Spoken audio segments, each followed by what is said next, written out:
ਨਮਸਕਾਰ ਦੋਸਤੋ, ਤੁਹਾਡੇ ਆਪਣੇ YouTube ਚੈਨਲ ਇਲੈਕਟ੍ਰੀਕਲ ਗਿਆਨ ਦੇ ਵਿੱਚ ਤੁਹਾਡਾ ਸਾਰਿਆਂ ਦਾ ਸਵਾਗਤ ਹੈ।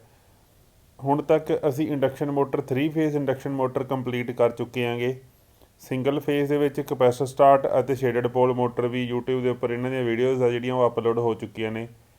ਅੱਜ ਅਸੀਂ ਸਿੰਗਲ ਫੇਜ਼ ਇੰਡਕਸ਼ਨ ਮੋਟਰ ਦੇ ਵਿੱਚ ਅੱਗੇ ਕਰਨ ਜਾ ਰਹੇ ਹਾਂਗੇ। ਦੋ ਮੋਟਰਸ ਹੁੰਦੀਆਂ ਨੇਗੀਆਂ ਸਾਡੀਆਂ।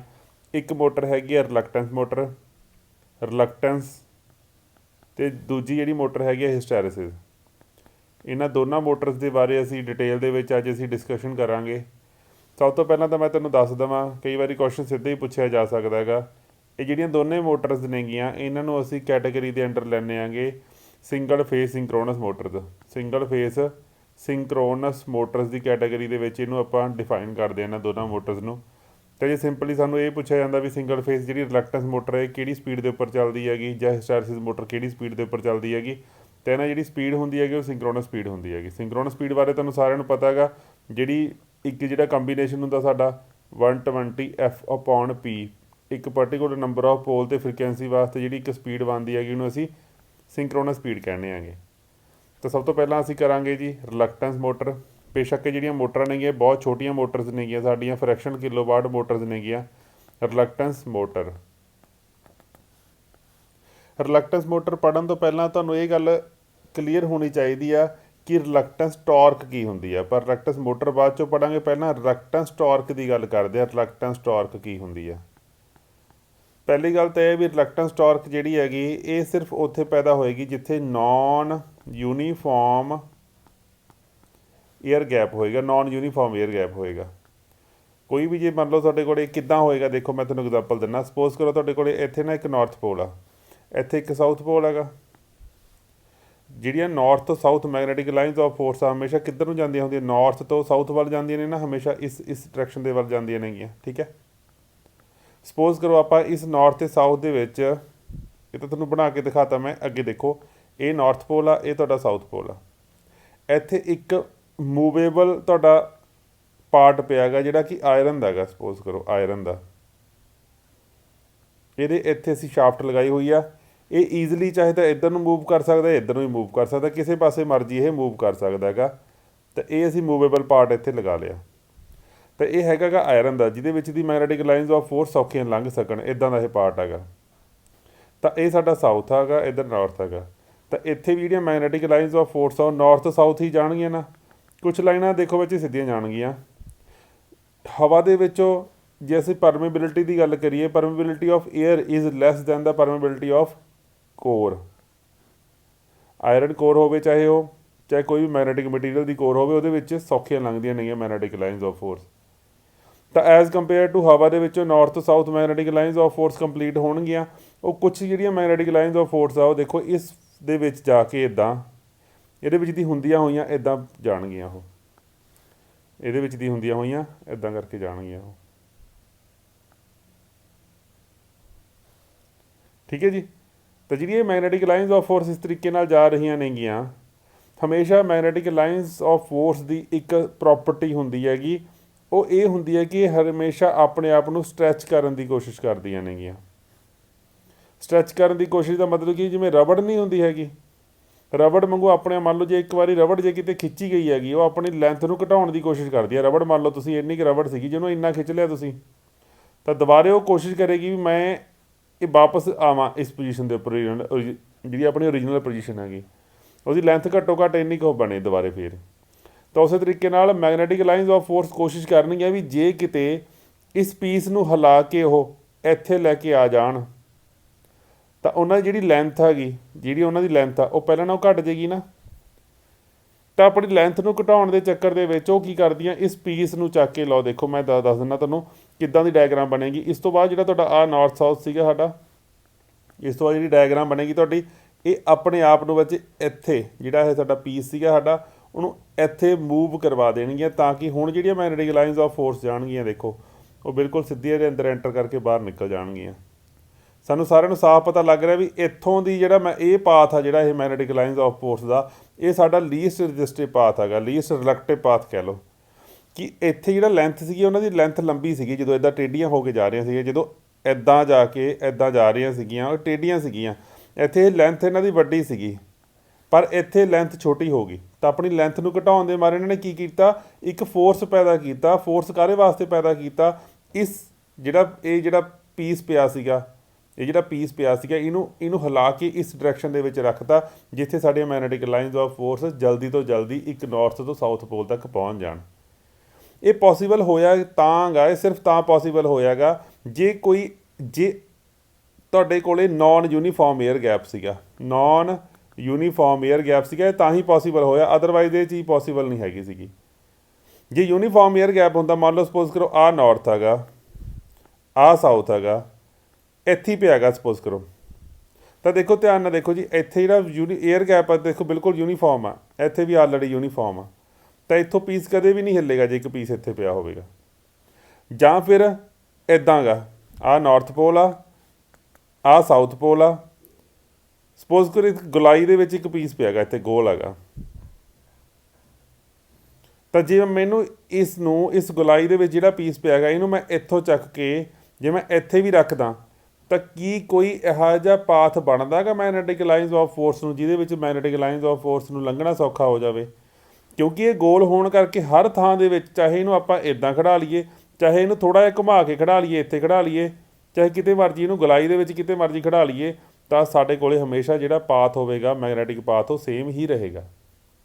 ਤਾਂ ਇਟ ਮੀਨਸ ਸਾਨੂੰ ਜ਼ਰੂਰੀ ਕੀ ਹੈਗਾ। ਅੱਛਾ, ਤੁਹਾਨੂੰ ਇੱਕ ਹੋਰ ਐਗਜ਼ਾਮਪਲ ਦਿੰਦਾ। ਸਪੋਜ਼ ਕਰੋ ਤੁਹਾਡੇ ਕੋਲ ਇੱਕ ਗੋਲਾਈ ਹੈਗਾ, ਆਹ ਤੁਹਾਡੇ ਕੋਲ ਇੱਕ ਸਟੇਟਰ ਹੈਗਾ ਜਿਹੜਾ ਕਿ ਬਿਲਕੁਲ ਗੋਲ ਆ, ਉਹਦੇ ਅੰਦਰ ਇੱਕ ਰੋਟਰ ਪਿਆ ਹੈਗਾ ਜਿਹੜਾ ਕਿ ਬਿਲਕੁਲ ਗੋਲ ਹੈਗਾ, ਬਿਲਕੁਲ ਗੋਲ ਆ। ਇਹਦੇ ਅੰਦਰ ਤੁਸੀਂ ਵਾਈਂਡਿੰਗ ਰੱਖ ਦਿਓ, ਸਪੋਜ਼ ਕਰੋ ਵਾਈਂਡਿੰਗ ਰੱਖ ਦਿਓ ਇਹਦੇ ਅੰਦਰ। ਤੁਸੀਂ ਵਾਈਂਡਿੰਗ ਜਦੋਂ ਅੰਦਰ ਰੱਖੋਗੇ, ਇਹਦੇ ਵਿੱਚ ਜਦੋਂ ਕਰੰਟ ਫਲੋ ਹੋਊਗਾ, ਇੰਡਕਸ਼ਨ ਟਾਰਕ ਪੈਦਾ ਹੋ ਸਕਦੀ ਹੈ, ਸਿੰਕਰੋਨਸ ਟਾਰਕ ਪੈਦਾ ਹੋ ਸਕਦੀ ਹੈ, ਪਰ ਹਰਗਿਜ਼ ਵੀ ਇਹਦੇ ਅੰਦਰ ਰਿਲਕਟੈਂਸ ਟਾਰਕ ਕਿਸੇ ਵੀ ਤਰੀਕੇ ਨਾਲ ਪੈਦਾ ਨਹੀਂ ਹੋ ਸਕਦੀ। ਕਿਉਂਕਿ ਇਹਨੂੰ ਕਿਤੇ ਮਰਜ਼ੀ ਆਪਾਂ ਕਿਸੇ ਮਰਜ਼ੀ ਪੋਜੀਸ਼ਨ ਦੇ ਵਿੱਚ ਖੜਾਈਏ ਰੋਟਰ ਨੂੰ, ਸਾਡੇ ਕੋਲ ਜਿਹੜਾ ਆਹ ਏਅਰ ਗੈਪ ਆ ਸਟੇਟਰ ਤੋਂ ਲੈ ਕੇ ਜਿਹੜਾ ਵਿਚਾਲੇ ਏਅਰ ਗੈਪ ਆ ਜਿਹੜਾ ਸਾਡਾ, ਇਹ ਹਮੇਸ਼ਾ ਸਾਡਾ ਕੌਨਸਟੈਂਟ ਹੀ ਰਹਿ ਰਿਹਾ ਹੈਗਾ। ਠੀਕ ਹੈ ਜੀ। ਜੇ ਸਾਡੇ ਕੋਲ ਇਹੀ ਰੋਟਰ ਸਾਡਾ ਇੱਦਾਂ ਦਾ ਹੋਵੇ, ਜਿਹੜਾ ਸਾਡਾ ਰੋਟਰ ਹੈਗਾ ਉਹ ਸਾਡਾ ਇੱਦਾਂ ਦਾ ਹੋਵੇ, ਮੰਨ ਲਓ ਇੱਥੇ ਸਾਡੇ ਕੋਲੇ ਵਾਈਂਡਿੰਗ ਪਈ ਹੈਗੀ, ਆਹ ਪੋਲ ਪਏ ਨੇਗੇ, ਤੇ ਤੁਹਾਡਾ ਪੋਲ ਇੱਦਾਂ ਪਿਆ ਹੈਗਾ, ਇੱਦਾਂ ਜਿਹੜਾ ਸਾਡਾ ਰੋਟਰ ਹੈ ਸਾਡਾ ਉਹ ਇੱਦਾਂ ਦਾ ਹੈਗਾ ਉਹ। ਤਾਂ ਹੁਣ ਇਹ ਗੱਲ ਸਹੀ ਹੋਏਗੀ ਵੀ ਸਾਡਾ ਜਿਹੜਾ ਇਹ ਹੈਗਾ, ਇਸ ਰੋਟਰ ਨੂੰ ਘੁੰਮ ਕੇ ਆਹ ਪੋਜੀਸ਼ਨ ਦੇ ਵਿੱਚ ਆਉਣਾ ਪਏਗਾ, ਇੱਥੇ। ਫਿਰ ਸਾਡੇ ਕੋਲ ਮੈਗਨੈਟਿਕ ਲਾਈਨਸ ਆਫ ਫੋਰਸ ਆ ਨਾਰਥ ਤੋਂ ਲੈ ਕੇ ਸਾਊਥ ਤੱਕ ਇੱਦਾਂ ਸੌਖੀਆਂ ਜਾਣ ਲੱਗ ਜਾਣਗੀਆਂ। ਤਾਂ ਇੱਥੋਂ ਕਿਉਂਕਿ ਇੱਥੇ ਕੀ ਸੀਗਾ, ਦੇਖੋ ਧਿਆਨ ਨਾਲ ਦੇਖੋ, ਮੈਂ ਇਹਨੂੰ ਵਾਪਸ ਕਰ ਦਾਂਗਾ, ਧਿਆਨ ਨਾਲ ਦੇਖੋ। ਕਿਉਂਕਿ ਇੱਥੇ ਏਅਰ ਗੈਪ ਸਾਡਾ ਸੀਗਾ ਜਿਹੜਾ ਵੱਧ ਸੀਗਾ, ਇੱਥੇ ਏਅਰ ਗੈਪ ਘੱਟ ਸੀਗਾ, ਇੱਥੇ ਏਅਰ ਗੈਪ ਵੱਧ ਸੀਗਾ, ਆਹ ਏਅਰ ਗੈਪ ਘੱਟ ਸੀਗਾ। ਤਾਂ ਜਦੋਂ ਆਹ ਨਾਰਥ ਪੋਲ ਇਹਨਾਂ ਦੇ ਆਹ ਕਨੈਕਟਰਾਂ ਦੇ ਵਿੱਚ ਨਾਰਥ ਪੋਲ ਅਤੇ ਆਹ ਕਨੈਕਟਰਾਂ ਦੇ ਵਿੱਚ ਸਾਊਥ ਪੋਲ ਬਣੂਗਾ, ਤਾਂ ਜਿਹੜੀਆਂ ਉੱਪਰੋਂ ਨਾਰਥ ਸਾਊਥ ਵੱਲ ਜਿਹੜੀਆਂ ਲਾਈਨਸ ਆਉਣੀਆਂ ਨੇਗੀਆਂ, ਉਹ ਆਹ ਜਿਹੜਾ ਏਰੀਆ ਹੈਗਾ ਜਿਹੜਾ ਘੱਟ ਮੈਗਨੈਟਿਕ ਪਾਥ ਵਾਲਾ, ਜਿਹੜਾ ਘੱਟ ਏਅਰ ਗੈਪ ਵਾਲਾ ਏਰੀਆ, ਉਹਨੂੰ ਇੱਥੇ ਸ਼ਿਫਟ ਕਰਨ ਦੀ ਕੋਸ਼ਿਸ਼ ਕਰਨੀ ਵੀ ਜੇ ਕਿਸੇ ਹਿਸਾਬ ਨਾਲ ਇਹ ਏਰੀਆ ਇੱਥੇ ਸ਼ਿਫਟ ਹੋ ਜਾਵੇ ਤਾਂ ਸਾਨੂੰ ਲੰਘਣਾ ਸੌਖਾ ਹੋ ਜਾਵੇਗਾ। ਆਹ ਦੇਖੋ, ਮੈਂ ਕਿਸੇ ਹੋਰ ਕਲਰ ਨਾਲ ਬਣਾ ਕੇ ਦਿਖਾ ਦਿੰਦਾ ਗਾ। ਆਹ ਏਰੀਆ ਜਿਹੜਾ ਆਹ ਏਰੀਆ ਹੈਗਾ, ਇੰਨਾ ਕੁ ਏਰੀਆ ਇੱਥੇ ਸ਼ਿਫਟ ਹੋ ਜਾਵੇ ਨਾ, ਫਿਰ ਕੀ ਹੋਏਗਾ, ਆਹ ਦੇਖੋ ਹੁਣ ਮੈਗਨੈਟਿਕ ਲਾਈਨਸ ਆਫ ਫੋਰਸ ਨੂੰ ਲੰਘਣਾ ਸੌਖਾ ਹੋ ਜਾਏਗਾ। ਪਰ ਪਹਿਲਾਂ ਏਰੀਆ ਕੀ ਸੀਗਾ, ਇੰਨਾ ਸੀਗਾ, ਹੁਣ ਏਰੀਆ ਕਿੰਨਾ ਕੁ ਰਹਿ ਗਿਆ, ਇੰਨਾ ਕੁ ਰਹਿ ਗਿਆ, ਏਅਰ ਗੈਪ ਇੰਨਾ ਕੁ ਰਹਿ ਗਿਆ। ਤਾਂ ਹਮੇਸ਼ਾ ਮੈਗਨੈਟਿਕ ਲਾਈਨਸ ਆਫ ਫੋਰਸ ਕੋਸ਼ਿਸ਼ ਕਰਦੀਆਂ ਨੇਗੀਆਂ, ਜੇ ਸਾਡੇ ਕੋਲ ਨੌਨ ਯੂਨੀਫਾਰਮ ਏਅਰ ਗੈਪ ਹੋਵੇ, ਨੌਨ ਯੂਨੀਫਾਰਮ ਏਅਰ ਗੈਪ ਮਤਲਬ ਹਰ ਥਾਂ ਦੇ ਉੱਪਰ ਰਿਲਕਟੈਂਸ ਪਾਥ ਵੱਖਰਾ ਹੋਵੇ, ਤਾਂ ਹਮੇਸ਼ਾ ਮੈਗਨੈਟਿਕ ਲਾਈਨਸ ਆਫ ਫੋਰਸ ਉਸ ਪੀਸ ਨੂੰ, ਕਿਸੇ ਵੀ ਜਿਹੜਾ ਰੋਟਰ ਦਾ ਪੀਸ ਹੁੰਦਾ ਗਾ, ਉਹਨੂੰ ਉੱਥੇ ਜਾ ਕੇ ਖੜਾ ਦਿੰਦੀਆਂ ਨੇ ਜਿੱਥੇ ਉਹਨੂੰ ਘੱਟ ਤੋਂ ਘੱਟ ਰਿਲਕਟੈਂਸ ਪਾਥ ਮਿਲ ਰਿਹਾ ਹੋਵੇ, ਜਿੱਥੇ ਇਸ ਚੀਜ਼ ਨੂੰ ਕਹਿੰਦੇ ਹੈਗੇ alignment of force, alignment of magnetic lines of force. ਇਹ ਅਲਾਈਨਮੈਂਟ ਇੱਥੇ ਹੈ ਨਹੀਂ ਸੀਗੀ, ਜਿਹੜੀ ਆਹ ਬਿਲਕੁਲ ਸਿੱਧੀਆਂ ਹੋ ਗਈਆਂ ਨਾ ਲਾਈਨਾਂ ਸਾਡੀਆਂ ਇੱਥੇ ਇਸ ਪੋਜੀਸ਼ਨ ਦੇ ਵਿੱਚ, ਇਹਨੂੰ ਆਪਾਂ ਕਹਿੰਦੇ ਵੀ ਅਲਾਈਨਮੈਂਟ ਹੋ ਗਈ, alignment of lines of force. ਤਾਂ ਮੇਰੇ ਹਿਸਾਬ ਨਾਲ ਇੰਨੀ ਗੱਲ ਤੁਹਾਨੂੰ ਕਲੀਅਰ ਹੋ ਗਈ ਵੀ ਜਿਹੜੀ ਰਿਲਕਟੈਂਸ ਟਾਰਕ ਹੁੰਦੀ ਹੈ ਉਹ ਕਿੱਥੇ ਹੁੰਦੀ ਹੈ। ਤਾਂ ਹੁਣ ਗੱਲ ਕਰ ਸਕਦੇ ਹਾਂਗੇ ਅਸੀਂ ਵੀ ਰਿਲਕਟੈਂਸ ਮੋਟਰ ਹੁੰਦੀ ਕੀ ਆ।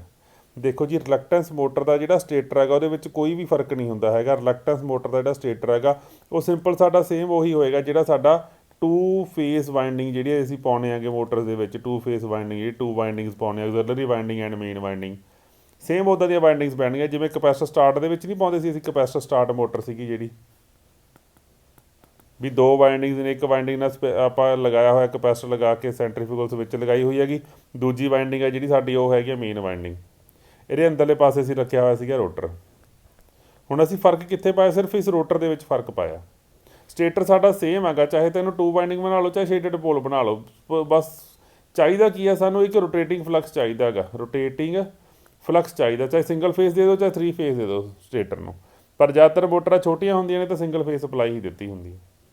ਰਹੀ ਗੱਲ ਹੁਣ ਰੋਟਰ ਦੀ, ਤਾਂ ਰੋਟਰ ਇਦਾਂ ਦਾ ਨਹੀਂ ਹੋਵੇਗਾ ਇਹਦੇ ਵਿੱਚ। ਅਸੀਂ ਰੋਟਰ ਜ਼ਿਆਦਾਤਰ ਰੋਟਰ ਸਾਡਾ ਕਿੱਦਾਂ ਦਾ ਹੁੰਦਾ, ਦੇਖੋ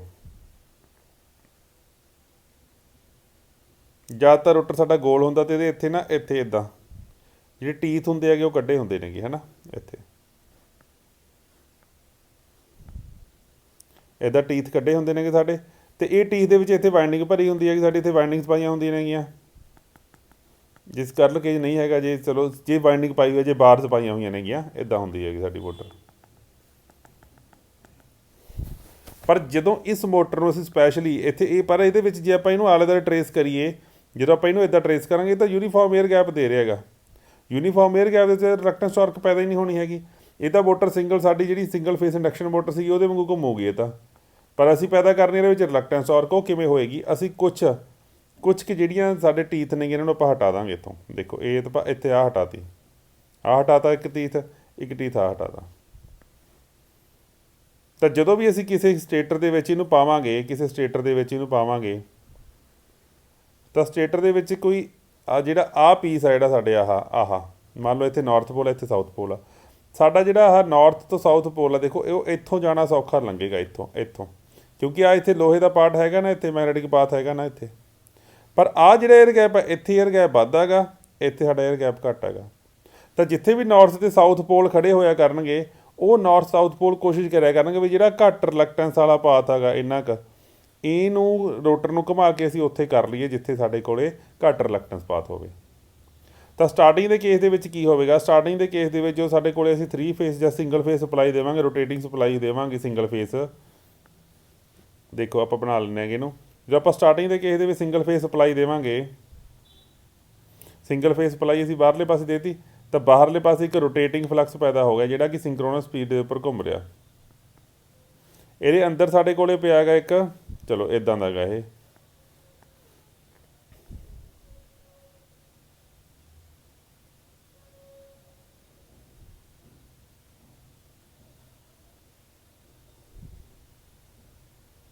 ਇੱਦਾਂ ਹੀ ਕਰਕੇ ਹੈਗਾ ਉਹ, ਚਲੋ ਇੱਦਾਂ ਕਹਿ ਲਓ।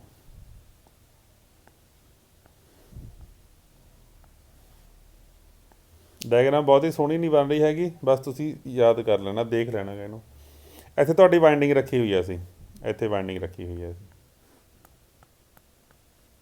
ਠੀਕ ਹੈ ਜੀ।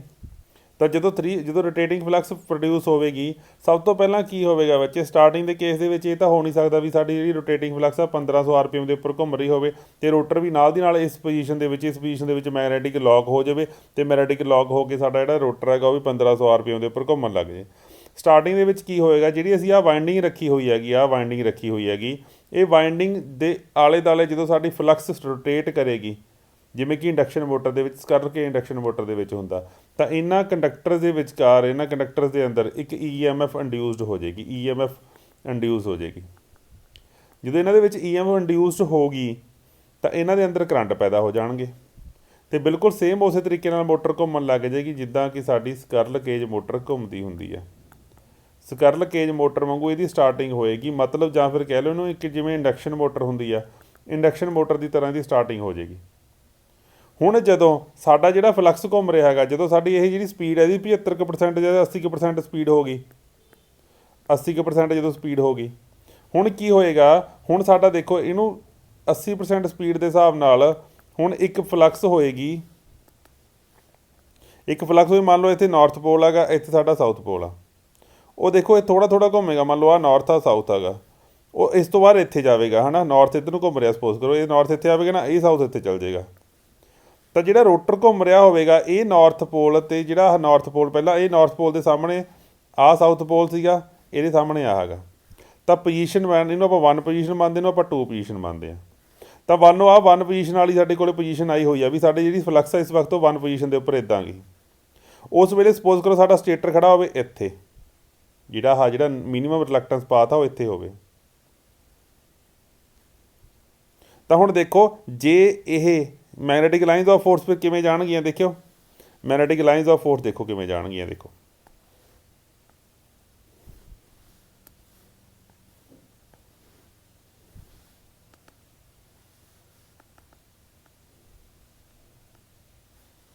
देखो बच्चे मैग्नेटिक लाइन्स ऑफ फोर्स किवें जाणगीਆਂ।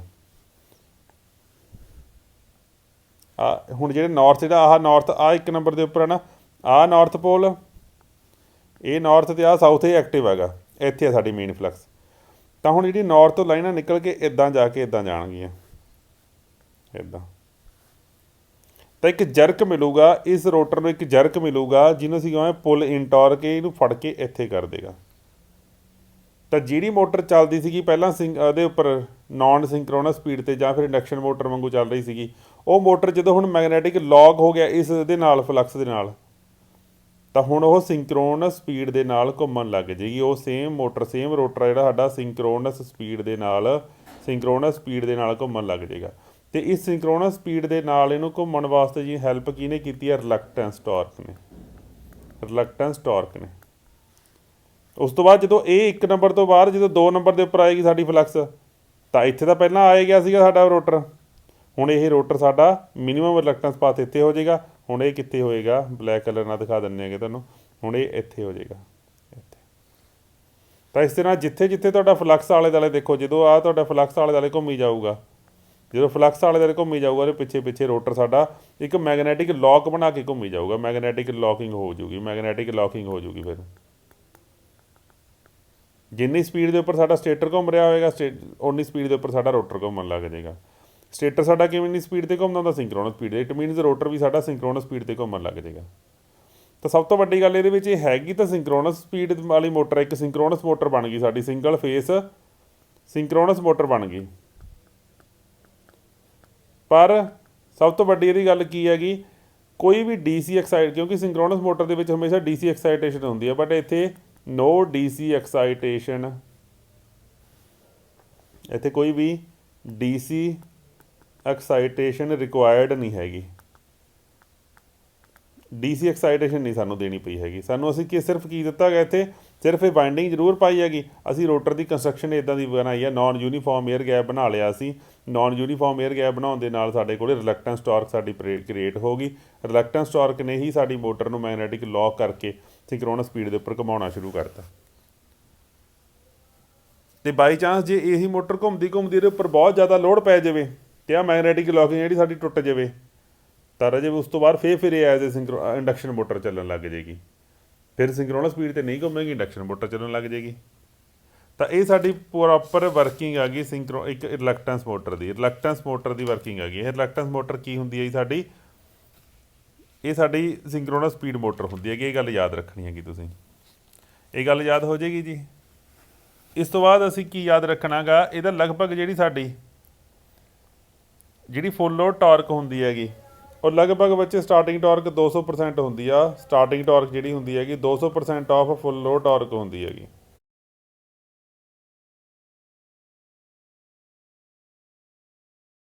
ਤਾਂ ਰਿਲਕਟੈਂਸ ਮੋਟਰ ਬਾਰੇ ਹੁਣ ਤੱਕ ਅਸੀਂ ਕੀ ਪੜ੍ਹਿਆ ਹੈਗਾ? ਸਭ ਤੋਂ ਪਹਿਲੀ ਗੱਲ ਜਿਹੜੀ ਅਸੀਂ ਯਾਦ ਰੱਖਣੀ ਆ, it is a single phase synchronous motor, synchronous motor. ਇਹ ਸਿੰਕਰੋਨਸ ਸਪੀਡ ਦੇ ਉੱਪਰ ਚੱਲਦੀ ਹੈਗੀ। ਦੂਜੀ ਗੱਲ ਇਹਦੇ ਬਾਰੇ ਅਸੀਂ ਕੀ ਸਿੱਖੀ ਹੈਗੀ? It starts as a squirrel cage motor.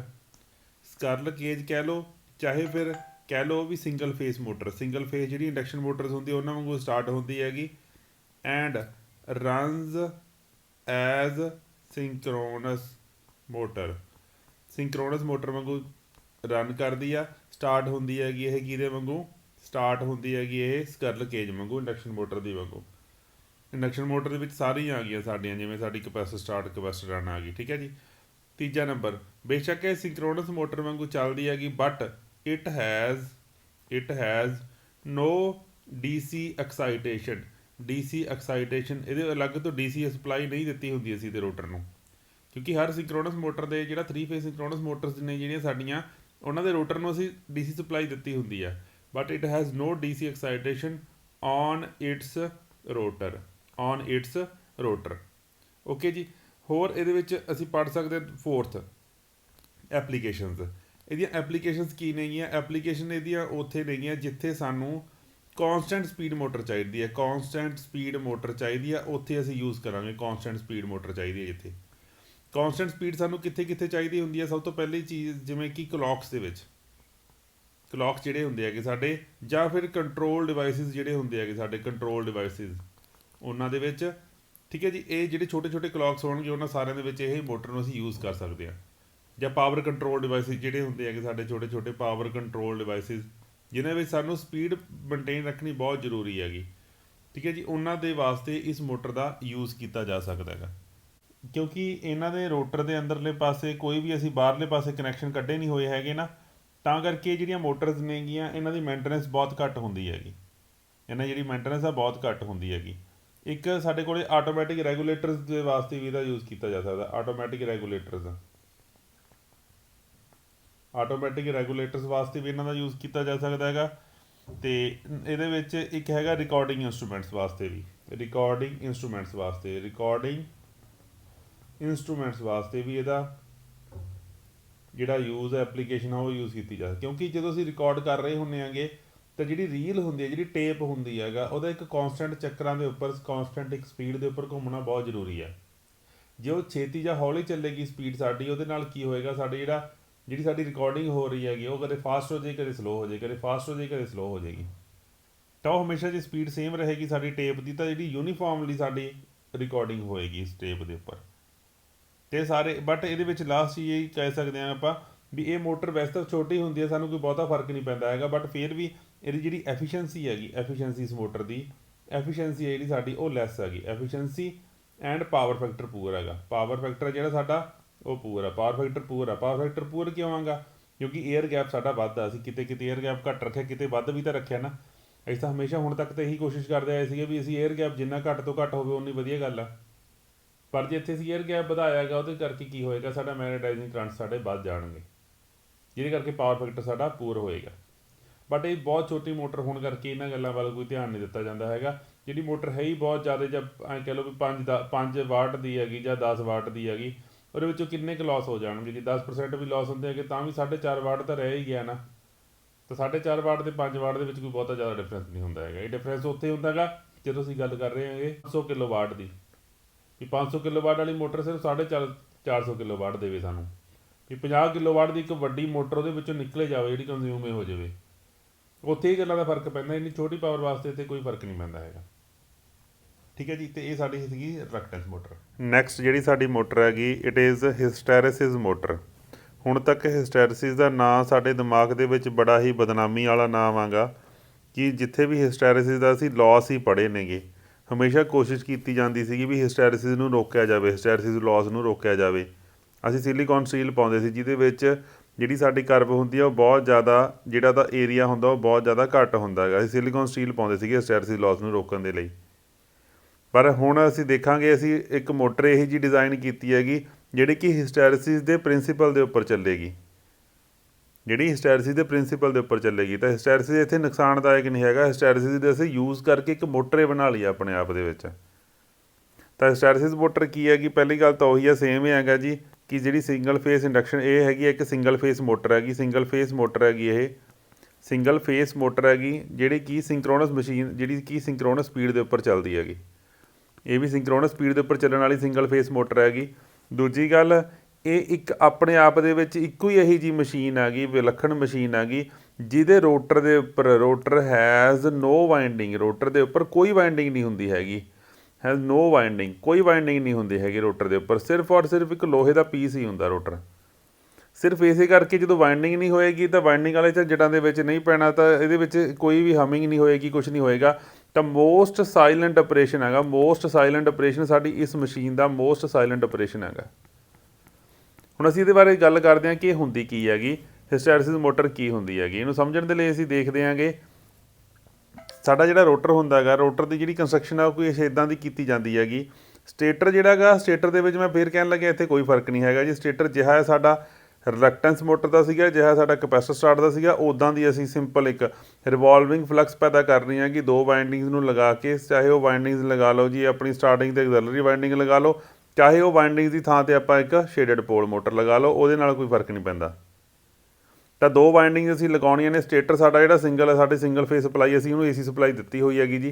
ਇਹ ਜਿਹੜਾ ਸਟੇਟਰ ਹੁੰਦਾ ਇਹ ਨੋਨ ਸੇਲੀਐਂਟ ਹੁੰਦਾ ਹੈਗਾ। ਨੋਨ ਸੇਲੀਐਂਟ ਆਪਰੇਸ਼ਨ, ਨੋਨ ਸੇਲੀਐਂਟ ਜਿਹੜਾ ਮਸ਼ੀਨ ਆ ਜਿਹੜੀ ਇਹਦੇ ਜਿਹੜਾ ਸਟੇਟਰ ਆ ਨੋਨ ਸੇਲੀਐਂਟ ਹੁੰਦਾ, ਜਾਂ ਫਿਰ ਇਹਨੂੰ ਕਹਿ ਲਓ ਇਹ ਸਿਲੰਡਰੀਕਲ ਰੋਟਰ, ਸਿਲੰਡਰੀਕਲ ਸਟੇਟਰ ਹੁੰਦਾ ਹੈਗਾ। ਇਹਦਾ ਸਟੇਟਰ ਦਾ ਸਿਲੰਡਰੀਕਲ ਹੁੰਦਾ, ਇਹਦੇ ਵਿੱਚ ਸਲੋਟਸ ਪਾਏ ਹੁੰਦੇ, ਸਲੋਟਸ ਦੇ ਵਿੱਚ ਸਾਡੀ ਵਾइंडिंग ਰੱਖੀ ਹੁੰਦੀ ਹੈਗੀ। ਦੋ ਵਾइंडिंग ਜਿਹੜੀਆਂ ਨੇਗੀਆਂ ਉਹ ਇਹਦੇ ਵਿੱਚ ਰੱਖੀਆਂ ਹੋਣਗੀਆਂ। ਇਹੀ ਇਹਦਾ ਹੈਗਾ ਹਿਸਟੈਰਿਸਿਸ ਦਾ। ਇੱਦਾਂ ਹੀ ਸਾਡੀ ਰਿਲਕਟੈਂਸ ਦਾ ਸੀਗਾ, ਇੱਦਾਂ ਹੀ ਸਾਡੀ ਕਪੈਸਿਟਰ ਸਟਾਰਟ ਦਾ ਸੀਗਾ, ਅਤੇ ਇੱਦਾਂ ਹੀ ਸਾਡੀ ਕਪੈਸਿਟਰ ਰਨ ਦਾ ਸੀਗਾ। ਸਿਰਫ ਸ਼ੇਡਡ ਪੋਲ ਦਾ ਅਲੱਗ ਹੁੰਦਾ ਹੈਗਾ, ਹੈ ਨਾ। ਉਹਦੇ ਵਿੱਚ ਸੇਲੀਐਂਟ ਹੁੰਦਾ ਹੈਗਾ, ਉਹਦੇ ਵਿੱਚ ਪ੍ਰੋਜੈਕਟਡ ਪੋਲ ਵਾਲਾ ਹੁੰਦਾ ਹੈਗਾ। ਠੀਕ ਹੈ ਜੀ, ਨੈਕਸਟ ਚੱਲੋ। ਇਹਦੇ ਵਿੱਚ ਜਿਹੜਾ ਰੋਟਰ ਹੁੰਦਾ ਹੈਗਾ ਜੀ, ਰੋਟਰ ਸਾਡਾ ਸਪੈਸ਼ਲੀ ਡਿਜ਼ਾਈਨ ਹੁੰਦਾ। ਉਹਦੇ ਅੰਦਰ ਤਾਂ ਸ਼ਾਫਟ ਹੁੰਦੀ ਹੈਗੀ, ਉਹਦੇ ਸ਼ਾਫਟ ਦੇ ਬਾਹਰਲੇ ਪਾਸੇ ਇੱਥੇ ਇੱਕ ਨੋਨ ਮੈਗਨੈਟਿਕ ਮਟੀਰੀਅਲ ਰੱਖਿਆ ਹੁੰਦਾ ਹੈਗਾ, ਨੋਨ ਮੈਗਨੈਟਿਕ ਮਟੀਰੀਅਲ। ਬਟ ਬਾਹਰ ਵਾਲੇ ਪਾਸੇ ਅਸੀਂ ਕੀ ਰੱਖਦੇ ਆਂਗੇ, magnetic material, hard magnetic material ਰੱਖਦੇ ਹਾਂ, ਜਿਹੜਾ ਕਿ ਅਸੀਂ ਅੱਜ ਤੱਕ ਕਿਸੇ ਵੀ ਮਸ਼ੀਨ ਦੇ ਵਿੱਚ ਨਹੀਂ ਰੱਖਿਆ ਹੈਗਾ। ਇੱਥੇ ਜਿਹੜਾ ਆਹ ਮਟੀਰੀਅਲ ਨਾ ਸਾਡਾ, ਇਹ ਹਾਰਡ ਮੈਗਨੈਟਿਕ ਮਟੀਰੀਅਲ ਹੈ। ਇਹ ਜਿਹੜਾ ਸਾਡਾ ਇਹ ਹਾਰਡ ਮੈਗਨੈਟਿਕ ਮਟੀਰੀਅਲ ਹੈ। ਹਾਰਡ ਮੈਗਨੈਟਿਕ ਮਟੀਰੀਅਲ ਜਿਹੜਾ ਸਾਡਾ ਹਿਸਟੈਰਿਸਿਸ ਲੂਪ ਹੁੰਦੀ ਹੈ, ਕਰਵ ਹੁੰਦੀ ਹੈਗੀ, ਉਹ ਬਹੁਤ ਜ਼ਿਆਦਾ, ਜਿਹਦੇ ਵਿੱਚ ਰੈਜ਼ੀਡੂਅਲ ਮੈਗਨੇਟਿਜ਼ਮ ਫਲਕਸ ਬਹੁਤ ਜ਼ਿਆਦਾ ਹੋਵੇ। ਆਪਾਂ ਹਮੇਸ਼ਾ ਘੱਟ ਕਰਨ ਦੀ ਕੋਸ਼ਿਸ਼ ਕਰਦੇ, ਇੱਥੇ ਸਭ ਤੋਂ ਵੱਧ ਹੋਏਗਾ ਸਾਡਾ। ਤਾਂ ਇਹ ਇਹਨੂੰ ਆਪਾਂ hard magnetic material, hard core ਕਹਿ ਸਕਦੇ ਹਾਂ, ਜਾਂ ਹਾਰਡ, ਜਿਵੇਂ ਸੌਫਟ ਆਇਰਨ ਨਹੀਂ ਹੁੰਦਾ ਹੈਗਾ, ਇਹਨੂੰ ਹਾਰਡ ਆਇਰਨ ਵੀ ਕਹਿ ਸਕਦੇ ਹਾਂ ਆਪਾਂ। ਹਾਰਡ ਆਇਰਨ ਪੀਸ ਹੈਗਾ ਇਹ, ਹਾਰਡ ਆਇਰਨ ਪੀਸ ਹੈਗਾ ਇਹ। ਜਿਵੇਂ ਕੋਬਾਲਟ ਦਾ ਹੋ ਸਕਦਾ, ਕਿਉਂਕਿ ਸਭ ਤੋਂ ਵੱਧ ਸਾਡੇ ਕੋਲ ਕੋਬਾਲਟ ਹੈਗਾ ਨਾ, ਕੋਬਾਲਟ ਦਾ ਹੋ ਸਕਦਾ ਹੈਗਾ। ਕੋਬਾਲਟ ਕਹਿ ਲਓ, ਚਾਹੇ ਕੋਈ ਵੀ ਹਾਈ ਰਿਟੈਂਟੀਵਿਟੀ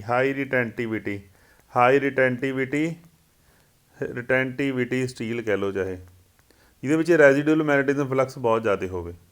ਅਤੇ ਜਿਹੜਾ ਆਹ ਪਾਰਟ ਰਹਿ ਗਿਆ ਅੰਦਰ ਵਾਲਾ ਪਾਰਟ ਆ ਸਾਡਾ, ਇਹ ਸਾਡਾ ਨੋਨ ਮੈਗਨੈਟਿਕ ਮਟੀਰੀਅਲ ਹੁੰਦਾ ਹੈਗਾ। ਨੋਨ ਮੈਗਨੈਟਿਕ ਮਟੀਰੀਅਲ ਦੀ ਜਿਹੜੀ ਐਗਜ਼ਾਮਪਲ ਆ ਗਈ ਉਹ ਕੀ ਹੈਗੀ, ਅਲਮੀਨੀਅਮ ਇੱਕ ਐਗਜ਼ਾਮਪਲ ਆ ਗਈ ਨੋਨ ਮੈਗਨੈਟਿਕ ਮਟੀਰੀਅਲ ਦੀ। ਤੈਨੂੰ ਦੋ ਤਰੀਕਿਆਂ ਨਾਲ ਇਹਦੀ ਮੈਂ ਕੰਸਟਰਕਸ਼ਨ ਨੂੰ ਤੁਹਾਨੂੰ ਸਮਝਾਊਂਗਾ, ਇਹਦੀ ਵਰਕਿੰਗ ਜਿਹੜੀ ਦੋ ਤਰੀਕਿਆਂ ਨਾਲ ਸਮਝਾਊਂਗਾ, ਜਿਹੜੀ ਤੁਹਾਨੂੰ ਅੱਛੀ ਲੱਗੀ ਉਹ ਤੁਸੀਂ ਸਮਝ ਲਿਓ। ਤਾਂ ਸਭ ਤੋਂ ਪਹਿਲਾਂ ਜਿਹੜੀ ਮੈਂ ਤੁਹਾਨੂੰ ਸਮਝਾਉਣ ਲੱਗਿਆਗਾ, ਉਹ ਤੁਹਾਨੂੰ ਸਿੰਪਲ ਸਮਝਾਉਣ ਲੱਗਿਆਗਾ ਵੀ ਹੋਏਗਾ ਕੀ। ਪਹਿਲਾਂ ਮੈਂ ਤੁਹਾਨੂੰ ਇੱਕ ਸਿੰਪਲ ਤਰੀਕੇ ਨਾਲ ਸਮਝਾਊਂਗਾ ਕੀ ਹੋਏਗਾ, ਉਸ ਤੋਂ ਬਾਅਦ ਤੁਹਾਨੂੰ ਮੈਂ ਟੈਕਨੀਕਲੀ ਸਮਝਾਵਾਂਗਾ। ਸਿੰਪਲ ਦੇਖੋ ਕੀ ਹੋਏਗਾ ਜੀ, ਜਦੋਂ ਸਾਡੇ ਕੋਲੇ ਅਸੀਂ ਇੱਕ ਸਿੰਗਲ ਫੇਸ ਸਪਲਾਈ ਦੇਵਾਂਗੇ, ਸਿੰਗਲ ਫੇਸ ਸਪਲਾਈ ਦੇ ਨਾਲ ਸਾਡੀ ਇਹਦੇ ਅੰਦਰ ਰਿਵੋਲਵਿੰਗ ਫਲਕਸ ਪੈਦਾ ਹੋਏਗੀ ਜੀ, ਰਿਵੋਲਵਿੰਗ ਫਲਕਸ ਪੈਦਾ ਹੋ ਜਾਏਗੀ।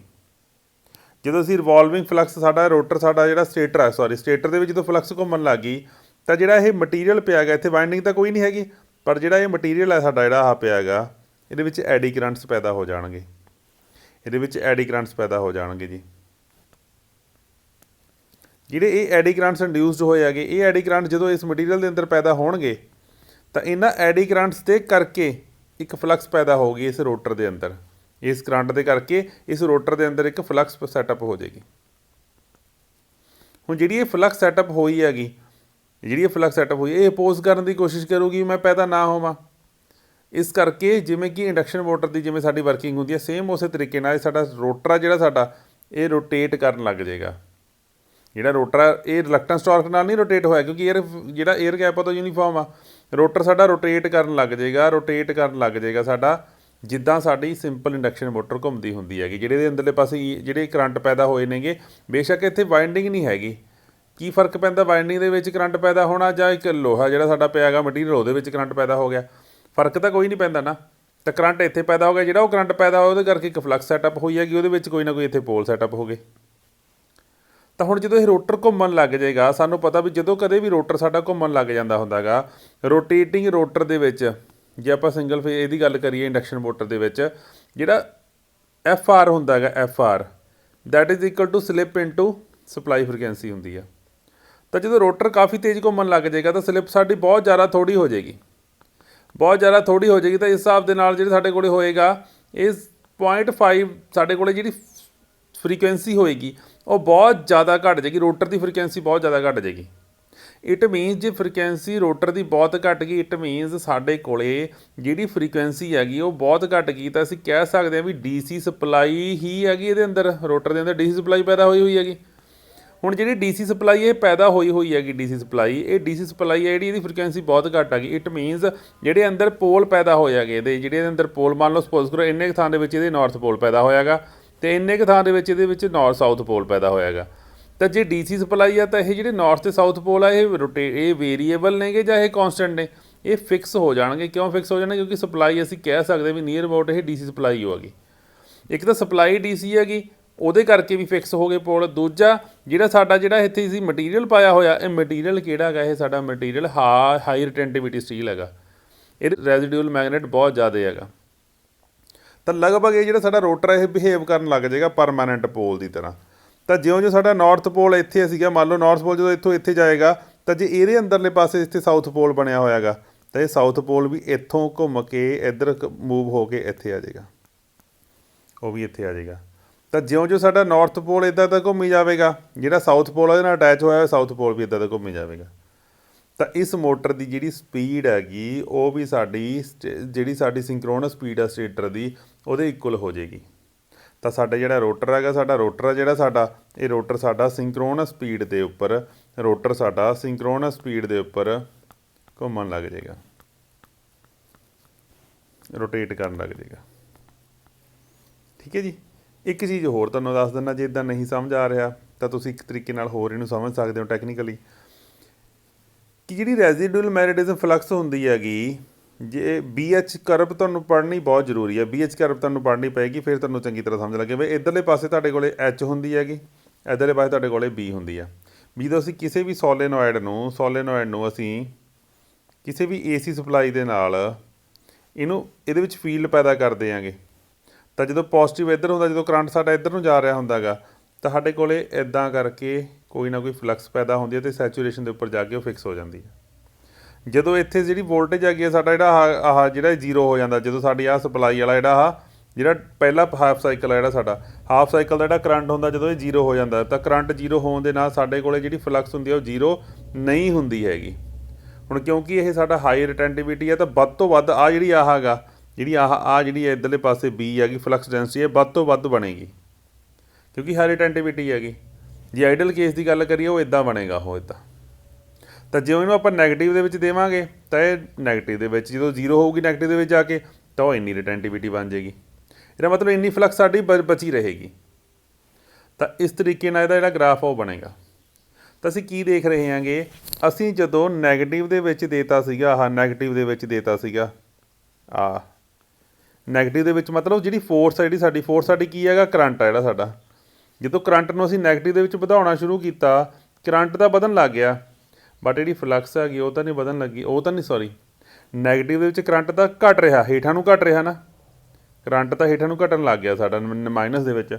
ਪਰ ਕੀ ਮਾਈਨਸ ਦੇ ਵਿੱਚ ਫਲਕਸ ਡੈਂਸਿਟੀ ਬਣਨੀ ਸ਼ੁਰੂ ਹੋ ਗਈ? ਜਦੋਂ ਅਸੀਂ ਇੱਥੇ ਕਰੰਟ ਦੇਖੋ, ਕਰੰਟ ਵਾਸਤੇ ਦੇਖੋ, ਇੰਨੀ ਵੈਲਿਊ ਵਾਸਤੇ ਕੀ ਸਾਡੀ ਜਿਹੜੀ ਫਲਕਸ ਡੈਂਸਿਟੀ ਉਹ ਮਾਈਨਸ ਦੇ ਵਿੱਚ ਹੋ ਗਈ। ਫਲਕਸ ਡੈਂਸਿਟੀ ਮਾਈਨਸ ਦੇ ਵਿੱਚ ਇੱਥੇ ਹੁੰਦੀ ਹੈਗੀ, ਉਹ ਤਾਂ ਹੋਈ ਨਹੀਂ ਹੈਗੀ, ਉਹ ਤਾਂ ਹੌਲੀ ਹੌਲੀ ਹੇਠਾਂ ਉਤਰੇਗੀ, ਪਹਿਲਾਂ ਉਹ ਖਤਮ ਹੋਵੇਗੀ, ਫਿਰ ਕਿਤੇ ਜਾ ਕੇ ਇਸ ਪੁਆਇੰਟ ਤੋਂ ਬਾਅਦ ਇੱਥੇ ਜੇ ਇੰਨੀ ਜ਼ਿਆਦਾ ਆਪਾਂ ਨੈਗੇਟਿਵ ਦੇ ਵਿੱਚ ਆਪਾਂ ਜਿਹੜੀ ਫੋਰਸ ਦੇਵਾਂਗੇ, ਫਿਰ ਕਿਤੇ ਜਾ ਕੇ ਪੈਦਾ ਹੋਏਗੀ। ਤਾਂ ਇਹਦਾ ਮਤਲਬ ਕੀ ਹੈਗਾ, H ਦੇ ਨਾਲੋਂ B ਸਾਡੀ ਕੀ ਕਰਦੀ ਆ? ਲੈਗ ਕਰਦੀ ਆ। ਤਾਂ ਜੇ ਇੱਥੇ ਅਸੀਂ ਦੇਖੀਏ, ਜਿਹਨੂੰ ਨਹੀਂ ਪਤਾ ਰਾਜੇ, ਮੈਗਨੈਟਿਕ ਸਰਕਟ ਦੇ ਵਿੱਚ ਬਹੁਤ ਚੰਗੀ ਤਰ੍ਹਾਂ ਸਮਝਾਈ ਹੋਈ ਹੈ BH ਕਰਵ, ਉਹ ਤੁਹਾਨੂੰ ਦੇਖਣੀ ਪਏਗੀ। ਠੀਕ ਹੈ, ਮੈਂ ਇੱਥੇ ਤੁਹਾਨੂੰ ਹਿੰਟ ਦਿੱਤਾ ਪ੍ਰੋਪਰ, ਤਾਂ ਮੇਰੇ 15-20 ਮਿੰਟ ਦਾ ਟੌਪਿਕ ਆ। ਤਾਂ ਜੇ ਮੈਂ ਹੁਣ ਕਹਾਂ ਵੀ ਸਾਡੇ ਕੋਲੇ ਸਟੇਟਰ ਦੇ ਵਿੱਚ ਜਿਹੜਾ ਫਲਕਸ ਸੀਗੀ, ਸਪੋਜ਼ ਕਰੋ ਸਟੇਟਰ ਦੇ ਵਿੱਚ ਫਲਕਸ ਸਾਡੀ ਰੋਟਰ ਆ ਸਾਡਾ, ਸਟੇਟਰ ਦੇ ਵਿੱਚ ਜਿਹੜੀ ਇਹਦੇ ਨਾਲ ਆਪਾਂ ਰੈੱਡ ਕਲਰ ਦੇ ਨਾਲ ਸਟੇਟਰ ਦੀ ਫਲਕਸ ਦੀ ਬਣਾ ਲੈਂਦੇ ਵੀ ਇਹ ਸਟੇਟਰ ਦੀ ਫਲਕਸ ਦਾ ਐਕਸਿਸ ਆ, ਪੋਲਰ ਐਕਸਿਸ ਆ ਇਹ। ਤਾਂ ਰੋਟਰ ਦਾ ਫਲਕਸ ਜਿਹੜਾ ਸਾਡਾ ਉਹ, ਕਿਉਂਕਿ ਜਦੋਂ ਅਸੀਂ ਪੋਜ਼ੀਟਿਵ ਸਪਲਾਈ ਆ ਜਿਹੜੀ ਸਾਡੀ ਸਟੇਟਰ ਦੇ ਵਿੱਚ ਪੋਜ਼ੀਟਿਵ ਤੋਂ ਜਦੋਂ ਨੈਗੇਟਿਵ ਹੋਵੇਗੀ, ਤਾਂ ਨੈਗੇਟਿਵ ਹੋ ਗਈ, ਬਟ ਨੈਗੇਟਿਵ ਹੋਈ ਨਹੀਂ। ਇਹਦਾ ਮਤਲਬ ਕੀ ਹੈ, ਰੋਟਰ ਤਾਂ ਸਾਡਾ ਜਿਹੜਾ ਫਲਕਸ ਹੈਗਾ ਉਹ ਲੈਗ ਕਰ ਰਿਹਾ ਹੈਗਾ। ਜੇ ਮੋਟਰ ਇੱਧਰ ਨੂੰ ਘੁੰਮ ਰਹੀ ਹੈ ਨਾ, ਤਾਂ ਰੋਟਰ ਸਾਡਾ ਲੈਗ ਕਰ ਰਿਹਾ, ਇੰਨੇ ਡਿਗਰੀ ਨਾਲ ਲੈਗ ਕਰ ਰਿਹਾ। ਇਹ ਸਾਡੀ ਗਈ ਇਹ ਫਲਕਸ ਹੈ, ਇਹ ਰੋਟਰ ਦੀ ਹੈਗੀ, ਫਲਕਸ ਜਿਹੜੀ ਸਾਡੀ ਸਟੇਟਰ ਦੀ ਹੈ, ਤਾਂ ਥੀਟਾ ਐਂਗਲ ਦੇ ਨਾਲ ਲੈਗ ਕਰ ਰਿਹਾ। ਤਾਂ ਜਦੋਂ ਦੋ ਫਲਕਸਿਸ ਸਾਡੀਆਂ ਕਿਸੇ ਐਂਗਲ ਦੇ ਨਾਲ ਲੈਗ ਕਰਦੀਆਂ ਹੁੰਦੀਆਂ, ਉੱਥੇ ਹਮੇਸ਼ਾ ਇੱਕ ਰਿਜ਼ਲਟੈਂਟ ਟਾਰਕ ਨਿਕਲਦੀ ਹੈ, ਜਿਹੜੀ ਕਿ ਮੋਟਰ ਨੂੰ ਘੁਮਾਉਂਦੀ ਹੈਗੀ। ਤਾਂ ਜੇ ਆਪਾਂ ਇੱਥੇ ਗੱਲ ਕਰੀਏ ਕਿ ਜਿਹੜੀ ਟੋਟਲ ਰਿਜ਼ਲਟੈਂਟ ਟਾਰਕ ਹੋਏਗੀ, ਟਾਰਕ ਜਿਹੜੀ ਹੋਏਗੀ ਰਿਜ਼ਲਟੈਂਟ, ਉਹ ਡਿਪੈਂਡ ਕਰੇਗੀ ਇਹ ਵੈਲਿਊ ਕਿੰਨੀ ਆ, ਫਾਈ ਆ ਸਟੇਟਰ ਦੀ ਫਲਕਸ, ਅਤੇ ਰੋਟਰ ਦੀ flux multiply by sine theta. Sine theta ਇਹ ਜਿਹੜਾ ਥੀਟਾ, ਜਿੰਨਾ ਵੱਡਾ ਸਾਈਨ ਥੀਟਾ ਹੋਵੇਗਾ, ਵੈਲਿਊ ਜਿੰਨੀ ਇਹਦੀ ਵੱਡੀ ਹੋਏਗੀ ਓਨੀ ਹੀ ਸਾਡੀ ਕੀ ਹੋਏਗੀ, ਟਾਰਕ ਵੱਧ ਪੈਦਾ ਹੋਏਗੀ। ਤੇ ਇਹ ਐਂਗਲ ਕਿੰਨਾ ਗਾ, ਇਹ ਐਂਗਲ ਲੈਗ ਕਿੰਨਾ ਕਰ ਰਿਹਾ, ਐਂਗਲ ਲੈਗਿੰਗ ਜਿਹੜਾ ਹੋ ਰਿਹਾ ਉਹ ਕਿਤੇ ਡਿਪੈਂਡ ਕਰ ਰਿਹਾ ਵੀ ਸਾਡਾ ਜਿਹੜਾ ਮਟੀਰੀਅਲ ਆ ਉਹ ਕਿੰਨਾ ਕੁ ਲੈਗਿੰਗ ਕਰਵਾ ਸਕਦਾ ਹੈਗਾ, ਕਿੰਨੀ ਕੁ। ਜੇ ਮੰਨ ਲਓ ਇਹ ਇੱਥੇ ਹੁੰਦਾ, ਮੰਨ ਲਓ ਇਹ ਇੱਦਾਂ ਹੀ ਹੁੰਦਾ, ਇੱਦਾਂ ਹੁੰਦੀ ਹੈ ਕਰਵ, ਤਾਂ ਜਦੋਂ ਥੋੜ੍ਹਾ ਜਿਹਾ ਤੁਸੀਂ ਇੰਨੇ ਕਰੰਟ ਦੇਣਾ ਸੀਗਾ, ਨਾਲ ਦੀ ਨਾਲ ਇਹਨੇ ਇਹਦੇ ਪਿੱਛੇ ਆ ਜਾਣਾ ਸੀਗਾ, ਨਾਲ ਦੀ ਨਾਲ ਇਹਨੇ ਜ਼ੀਰੋ ਹੋ ਜਾਣਾ ਸੀਗਾ ਨਾ, ਇੰਨਾ ਕਰੰਟ ਦੇ ਕੇ ਮਾਈਨਸ ਦੇ ਵਿੱਚ ਇੰਨਾ ਕਰੰਟ ਦੇ ਕੇ ਇਹਨੇ ਜ਼ੀਰੋ ਹੋ ਜਾਣਾ ਸੀਗਾ। ਬਟ ਹੁਣ ਕਿੰਨਾ ਦੇਣਾ ਪੈ ਰਿਹਾ ਹੈਗਾ, ਹੁਣ ਸਾਨੂੰ ਇੰਨਾ ਦੇਣਾ ਪੈ ਰਿਹਾ ਹੈਗਾ, ਇੰਨਾ ਕਰੰਟ ਦੇਣਾ ਪੈ ਰਿਹਾ। ਤਾਂ ਜੇ ਇੱਥੋਂ ਹੀ ਆ ਜਾਂਦਾ ਇਹਦਾ ਮਤਲਬ ਲੈਗਿੰਗ ਘੱਟ ਹੋਣਾ ਸੀ, ਜੇ ਲੈਗਿੰਗ ਘੱਟ ਹੋਣਾ ਸੀ ਐਂਗਲ ਵੀ ਛੋਟਾ ਹੋਣਾ ਸੀ, ਜੇ ਐਂਗਲ ਛੋਟਾ ਹੋਣਾ ਸੀਗਾ ਤਾਂ ਟਾਰਕ ਵੀ ਸਾਡੀ ਘੱਟ ਪੈਦਾ ਹੋਣੀ ਸੀ। ਇਹਦਾ ਮਤਲਬ ਇੱਕ ਹਿਸਟੈਰਿਸਿਸ ਮੋਟਰ ਦੇ ਵਿੱਚ ਜਿਹੜੀ ਟਾਰਕ ਪੈਦਾ ਹੁੰਦੀ ਹੈਗੀ ਸਾਡੀ, torque is directly proportional to what, torque is directly proportional to retentivity of rotor. ਯਾਦ ਰੱਖਣ ਵਾਲੀ ਗੱਲ ਸਿਰਫ ਇਹੀ ਹੈਗੀ ਵੀ ਇਹ ਜਿਹੜੀ ਮੋਟਰ ਹੈਗੀ ਇਹਦੇ ਰੋਟਰ ਦੇ ਅੰਦਰਲੇ ਪਾਸੇ ਸਿਰਫ ਔਰ ਸਿਰਫ ਰੋਟਰ ਦੇ ਅੰਦਰਲੇ ਪਾਸੇ ਇੱਕ ਪਿਓਰ ਇੱਕ ਪੀਸ ਹੈਗਾ, ਇੱਕ ਜਿਹੜਾ ਸਾਡਾ ਹਾਈ ਰਿਟੈਂਟੀਵਿਟੀ ਪੀਸ ਹੈਗਾ, ਉੱਥੇ ਕੋਈ ਵਾਇੰਡਿੰਗ ਨਹੀਂ ਪਾਈ ਹੋਈ ਹੈਗੀ। ਤਾਂ ਜੇ ਵਾਇੰਡਿੰਗ ਨਹੀਂ ਹੈਗੀ ਨਾ ਉੱਥੇ ਕੋਈ ਪੱਤੀਆਂ ਪਾਈਆਂ ਨੇ, ਜਿਹੜੀ ਕੋਰ ਹੈਗੀ ਸਾਡੀ ਕੋਰ ਸੋਲਿਡ ਹੈਗੀ, ਸੋਲਿਡ ਬਣਾਈ ਹੋਈ ਹੈ ਜਿਹੜੀ ਕੋਰ ਆ ਸਾਡੇ, ਉੱਥੇ ਕੋਈ ਪੱਤੀਆਂ ਨਹੀਂ। ਜੇ ਪੱਤੀਆਂ ਨਹੀਂ ਹੈਗੀਆਂ ਤਾਂ ਖੜਕਟਾਹਟ ਜਿਹੜੀ ਮੈਗਨੇਟੋਸਟ੍ਰਿਕਸ਼ਨ ਹੁੰਦੀ ਹੈ ਜਿਹਦੇ ਕਰਕੇ ਹਮਿੰਗ ਪੈਦਾ ਹੁੰਦੀ ਹੈ, ਹਮਿੰਗ ਵੀ ਨਹੀਂ ਹੋਣੀ ਹੈਗੀ। ਤਾਂ ਮੋਸਟ ਸਾਇਲੈਂਟ ਆਪਰੇਸ਼ਨ ਹੈ ਜੀ ਸਾਡਾ, ਮੋਸਟ ਸਾਇਲੈਂਟ ਆਪਰੇਸ਼ਨ ਹੈਗਾ। ਤਾਂ ਮੋਸਟ ਸਾਇਲੈਂਟ ਆਪਰੇਸ਼ਨ ਸਾਨੂੰ ਕਿੱਥੇ ਚਾਹੀਦਾ ਹੁੰਦਾ, ਜਿੱਥੇ ਅਸੀਂ ਰਿਕਾਰਡਿੰਗ ਕਰਨੀ ਹੋਵੇ। ਤਾਂ ਰਿਕਾਰਡਿੰਗ ਟੇਪਸ ਦੇ ਵਿੱਚ ਇਸ ਮੋਟਰ ਦਾ ਯੂਜ਼ ਕੀਤਾ ਜਾਂਦਾ, ਰਿਕਾਰਡਿੰਗ ਟੇਪ ਦੇ ਵਿੱਚ, ਜਾਂ ਰਿਕਾਰਡਿੰਗ ਇੰਸਟਰੂਮੈਂਟਸ ਨੇ ਜਿਹੜੇ ਸਾਡੇ, ਮਿਊਜ਼ਿਕ ਇੰਸਟਰੂਮੈਂਟਸ ਨੇ ਜਿਹੜੇ ਸਾਡੇ, ਉਹਨਾਂ ਦੇ ਵਿੱਚ ਇੰਸਟਰੂਮੈਂਟਸ ਦੇ ਵਿੱਚ ਜੇ ਮੰਨ ਲਓ ਕੋਈ ਇੰਸਟਰੂਮੈਂਟ ਆ ਜਿਹਦੇ ਵਿੱਚ ਮੋਟਰ ਲੱਗੀ ਹੋਈ ਆ, ਉਹ ਕੋਈ ਨਾ ਕੋਈ ਸਾਊਂਡ ਪੈਦਾ ਕਰ ਰਹੀ ਆ, ਜੇ ਉਹ ਸਾਊਂਡ ਸੁਰ ਦੀ ਸਾਊਂਡ ਆਉਣ ਦੀ ਬਜਾਏ ਸਾਡੇ ਰਾਜੇ ਉਹ ਮੋਟਰ ਦੀ ਉਹ ਘੂੰ ਘੂੰ ਆਈ ਜਾਵੇ ਉਹਦੇ ਵਿੱਚ, ਤਾਂ ਉਹ ਇੱਕ ਅਲੱਗ ਤਰ੍ਹਾਂ ਜਿਹੜਾ ਸਾਜ਼ ਵੱਜਣ ਲੱਗ ਜਾਊਗਾ, ਉਹ ਦਿੱਕਤ ਦੇਊਗਾ ਨਾ ਸਾਨੂੰ। ਤਾਂ ਜਿੰਨੇ ਵੀ ਸਾਡੇ ਇਹ ਜਾਂ ਫਿਰ ਰਿਕਾਰਡਿੰਗ ਇੰਸਟਰੂਮੈਂਟਸ ਹੋ ਗਏ, ਸਟੂਡੀਓਜ਼ ਹੋ ਗਏ, ਰਿਕਾਰਡਿੰਗ ਸਟੂਡੀਓਜ਼ ਹੋ ਗਏ ਸਾਡੇ, ਇਹਨਾਂ ਦੇ ਵਿੱਚ ਰਿਕਾਰਡਿੰਗ ਸਟੂਡੀਓਜ਼ ਹੋ ਗਏ, ਮੰਨ ਲਓ ਕੋਈ ਪੱਖਾ ਹੀ ਲਗਾ ਕੇ ਲਾਉਣਾ ਤੁਸੀਂ ਰਿਕਾਰਡਿੰਗ ਸਟੂਡੀਓ ਦੇ ਵਿੱਚ, ਕੋਈ ਪੱਖਾ ਲਾਉਣਾ ਹੈਗਾ, ਤਾਂ ਉੱਥੇ ਇਹਨਾਂ ਮੋਟਰਸ ਦਾ ਯੂਜ਼ ਕੀਤਾ ਜਾਂਦਾ ਹੈਗਾ। ਤਾਂ ਬਸ ਇਹਦੇ ਵਿੱਚ ਯਾਦ ਰੱਖਣ ਵਾਲੀਆਂ ਗੱਲਾਂ ਇਹੀ ਨੇਗੀਆਂ। ਪਹਿਲੀ ਗੱਲ ਤਾਂ ਜਿਹੜੀ ਤੁਹਾਨੂੰ ਦੱਸੀਆਂ ਸੀਗੀਆਂ ਵੀ ਮੋਟਰ ਜਿਹੜੀ ਹੁੰਦੀ ਹੈ ਸਿੰਗਲ ਫੇਸ ਸਿੰਕਰੋਨਸ ਮੋਟਰ ਹੁੰਦੀ ਹੈ, ਰੋਟਰ ਦੇ ਉੱਪਰ ਕੋਈ ਵਾਇੰਡਿੰਗ ਨਹੀਂ ਹੁੰਦੀ ਹੈਗੀ, ਸਭ ਤੋਂ ਸਾਇਲੈਂਟ ਆਪਰੇਸ਼ਨ ਹੈਗਾ ਸਾਡਾ। ਕਿੱਥੇ ਯੂਜ਼ ਕੀਤੀ ਜਾਂਦੀ ਹੈਗੀ ਇਹ, ਇਹਦਾ ਇਹ ਪੁੱਛਿਆ ਜਾਂਦਾ ਵੀ ਯੂਜ਼ ਕਿੱਥੇ ਕੀਤੀ ਜਾਂਦੀ ਆ, ਯੂਜ਼ ਕਿੱਥੇ ਕੀਤੀ ਜਾਂਦੀ ਹੈਗੀ ਤੁਹਾਨੂੰ ਦੱਸ ਦਿੱਤਾ। ਜਿਹੜੀਆਂ ਆਹ ਸਾਡੇ ਸਟੂਡੀਓ ਹੋ ਗਏ, ਇੰਸਟਰੂਮੈਂਟਸ ਹੋ ਗਏ, ਰਿਕਾਰਡਿੰਗ ਟੇਪਸ ਹੋ ਗਈਆਂ ਸਾਡੀਆਂ, ਉਹਦੇ ਵਿੱਚ ਯੂਜ਼ ਕੀਤਾ ਜਾਂਦਾ ਹੈਗਾ। ਠੀਕ ਹੈ ਜੀ, ਇਹ ਹੈਗੀ ਸੀਗੀ ਸਾਡੀ ਹਿਸਟੈਰਿਸਿਸ ਮੋਟਰ। ਜਿਵੇਂ ਇਹਦੇ ਵਿੱਚ ਰਿਲਕਟੈਂਸ ਮੋਟਰ ਦੇ ਵਿੱਚ ਰੋਟਰ ਦੇ ਵਿੱਚ ਕੋਈ ਐਕਸਾਈਟੇਸ਼ਨ ਨਹੀਂ ਹੁੰਦੀ, ਇਹਦੇ ਵੀ ਰੋਟਰ ਦੇ ਵਿੱਚ DC ਐਕਸਾਈਟੇਸ਼ਨ ਦਿੱਤੀ ਨਹੀਂ ਜਾਂਦੀ ਹੈਗੀ, ਅਸੀਂ ਨਹੀਂ ਦਿੰਦੇ ਹੈਗੇ DC ਐਕਸਾਈਟੇਸ਼ਨ। ਜਦ ਇਹਦਾ ਜਿਹੜੀ ਐਕਸਾਈਟੇਸ਼ਨ ਉਹ ਪੈਦਾ ਹੁੰਦੀ ਆਪਦੇ ਆਪ ਇੰਡਕਸ਼ਨ ਦੇ ਕਰਕੇ ਪੈਦਾ ਹੁੰਦੀ ਹੈਗੀ, ਪਰ ਉਹਦੇ ਉੱਧਰ ਹੁੰਦੀ ਨਹੀਂ ਹੈਗੀ।